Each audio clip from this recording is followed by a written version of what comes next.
Being a girl who plays video games can be pretty tough sometimes. Note that I said girl who plays video games and not bloody gamer girl, since that term seems to be now irrevocably associated with dirty bathwater and a Twitch thought turned scam artist. That's just one of the things you get. Others just assume you're trash at the game because of what's between your legs.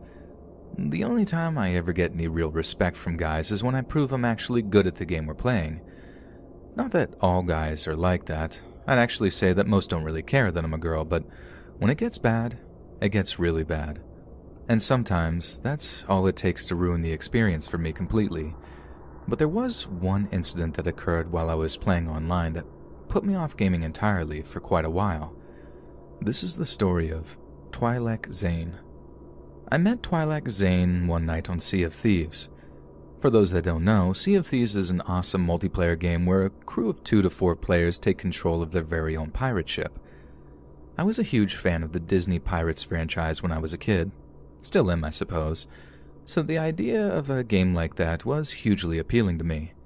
I had a lot of fun on Sea of Thieves, for a while anyway, until one night I found myself on a ship with a crew member called Twi'lek Zane.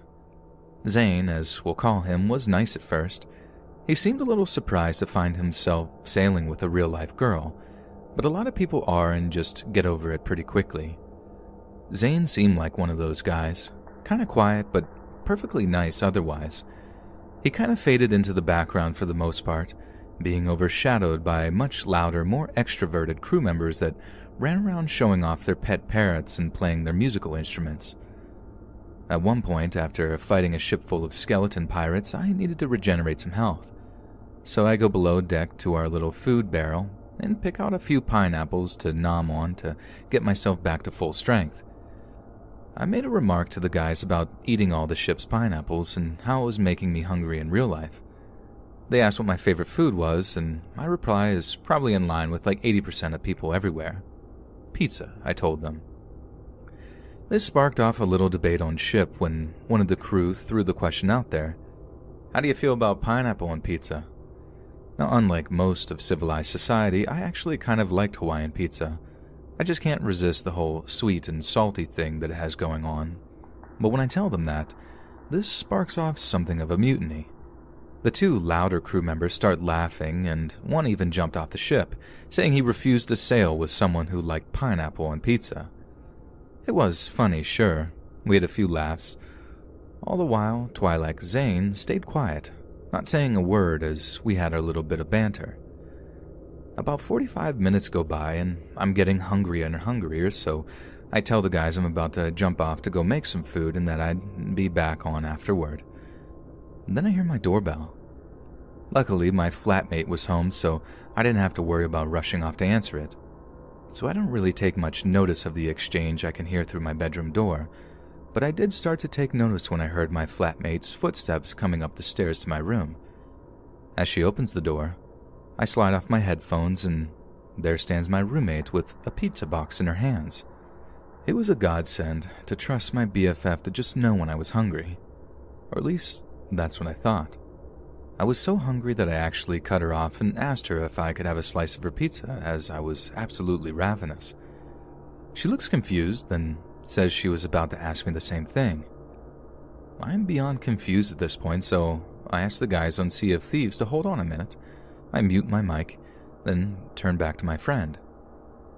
My jaw is on the floor by the time she's finished talking. The pizza delivery wasn't for her at all. It was for me. What's more, it had been paid for, and the topping was, you guessed it, ham and pineapple. I felt sick. I told my friend she could have it, that I wasn't feeling very hungry anymore. In a confused voice, she thanks me and turns to leave, but asks me if I'm feeling okay before she shuts the door. I just lie, straight up lie, and tell her I'm fine. Just a bit under the weather, I suppose. When she shuts the door, I get right back on the PC. It was horrible. I found myself asking a question that I already knew the answer to. Did one of you guys order me food? The first 2 louder sailors said no, with one actually laughing at what seemed like such a bizarre question. But Twi'lek Zane was silent, His character just stood still on deck, quietly watching and listening as the situation unfolded. And then he spoke up. "Enjoy," is all he said. I freaked out. I pulled the Ethernet cable out of the back of my computer so hard the connection snapped off and remained in the slot. But it was severed, and that's all that mattered. But it was way too late, and that was the worst thing of all. There was no way for me to know just how much information Zane had acquired just from using my Microsoft ID and IP address. If he managed to work out my home address, what other information had he been able to dredge up? The only comfort I could possibly take in the whole thing was that, because of his accent, I knew he was North American. But that didn't rule out the possibility that he was either living or studying in the UK and was actually much, much closer than I first thought. I barely slept the week that followed. Nightmares came every single night. Nightmares in which I'd wake up to a figure standing over my bed, a crooked smile twisting their lips before they pounced. I'd wake up crying, bed sheets soaked in a cold sweat, with my roommate rushing into my room to see if I was okay. In the end, I told them everything, and they drove me down to the police station immediately. There I spoke to an internet safety officer who was overloaded with cases just like mine, but all they could do was tell me to block the person in question, to possibly avoid the same game as them, but generally to carry on as normal. Basically, there was absolutely nothing they could do, and that's what's so scary, that maybe the internet will never be a safe place for girls like me. No matter what we do, there will always be people whose predatory attitudes seem to override all normal human feeling. The most terrifying day of my life began early one morning in 2015. I don't want to give away too many details. I don't want the person at fault here to be able to gain any satisfaction from this retelling, so I apologize if I seem overly vague when it comes to describing people or places. It all started one afternoon when I decided to unwind after work with some video games. I live with my brother, who finishes his daily shift a few hours after I do. It was his console, so from about 3:30 to 6 p.m. every day, I can actually have that thing to myself without the danger of him claiming it back to play Call of Duty, which he obsesses over. Driving games were more my things, still are, I suppose. I'm a real gearhead, and it was my dream to live out in the California coast, so I guess you can call it escapism. That and the idea of beefing with people over voice chat just didn't appeal to me. But as I came to learn, sometimes it's simply unavoidable. So I'm winning round after round of this particular game when I started getting griefing messages from some salty moron. They weren't happy that I was using a setup that they called OP and demanded I change my settings to see if I was skilled enough a driver as I thought I was. I sent him back a lol, told him no, and carried on playing. Next round finishes, and this time a flurry of messages start pinging their way towards me at an astonishing rate. I don't know if this guy was using a USB keyboard or whatever, but the grief came thick and fast. At the time, I just thought it was funny how anyone could get so irate over something as small as a video game was beyond me. So, as you can imagine, I just sent a few messages back telling the guy how pathetic I thought he was being. Then the guy just rage quit, or at least I figured he had. He wasn't in the game anymore, and from what I could tell, he was either offline or had blocked me. But he did send one final message before he did. "You deserve what's about to happen. Rest in pieces."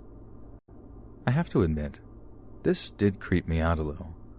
Although I was mainly worried about him, like hacking the console or something. Like I said, it was my brother's, and he would not be happy if someone screwed up his COD sessions. However, a few hours go by, there's no problem with the internet connection or the console, so I figured the guy was just full of hot air and was just trying to scare me. And I just sort of forgot about the whole thing. I remember briefly telling my brother about it when he got home, and he thought the whole thing was funny. But other than that, yeah, it just didn't register with me.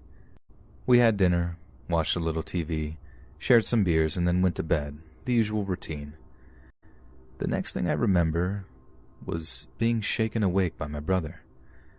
There was no light coming through the cracks in the curtains, so I had no idea what time of night it was. But as I'm slowly rousing myself from a deep, dreamless sleep, the fear I heard in his voice had my heart going from 0 to 60. "Wake up! There's people trying to break in," he hissed. When I looked, I saw he had his pistol in his hand. He was deadly serious. This was no dumb prank, and I could see from the look in his eyes that our lives might actually be in danger. Everything was kind of a blur after that. He hadn't called the cops yet.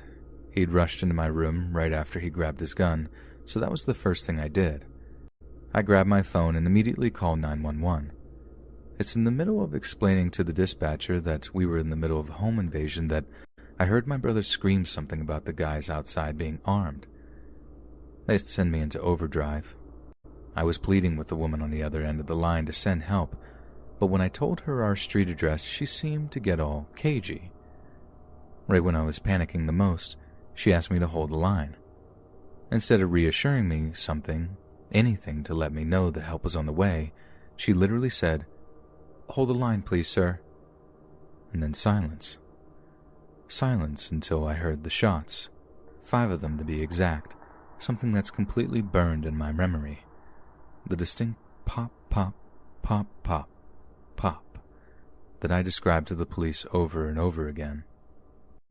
Then there was screaming, my brother barking at the invaders outside. He'd shot at one of them, and his aim had been true. There was more screaming, too. My sister-in-law was hiding somewhere in the house and was wailing with panic now that the shots had been fired. I was so scared I just ran to my closet, crouched down and shut the door. I tried to keep as low as possible while staying on the line with the dispatcher, but each second seemed to drag itself out into an eternity as all I could do was wait and listen. Then I heard the words that made my jaw drop and had me hanging up the phone immediately. "This is the police. Put down your weapons to surrender to the officers immediately." Not exactly what was said, but I won't reveal exactly that because they used my real name. I remember seeing my brother on the stoop outside, his hands held high in the air as a few extremely bright lights illuminated and blinded him.